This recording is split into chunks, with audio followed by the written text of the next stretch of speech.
to deal with right there.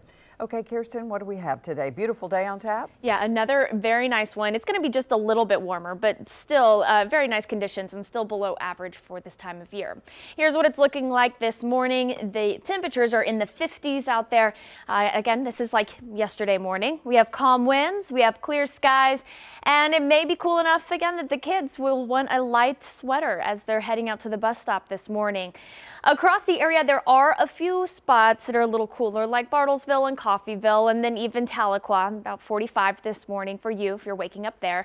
But here in Tulsa, it's 56, and we're sitting right around 50 in Okmulgee and McAllister. Now, high pressure remains in place like yesterday. However, it's moving slightly down towards the southeast. And so with that, winds around it are coming out of the south now, and those southerly winds are going to help us warm up a little bit as we make our way into the afternoon. So while we sat in the 70s yesterday, we only topped off around 79. Today, with this southerly wind, we're going to see those temperatures get back up into the low to mid 80s across parts of the area. So Tulsa's high today should be near 83 degrees. We'll see 85 or 84 rather in Okmulgee, and then out to the west it's just a little warmer. It'll be about 87 today in Stillwater and 84 in McAllister. So dry, still not really feeling much humidity. That's nice.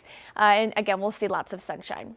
All right, here's the latest with Hurricane Irma. The winds sustained around 180 miles per hour. It's still, of course, a Category 5 hurricane. It's making its way towards the west-northwest at about 17 miles per hour.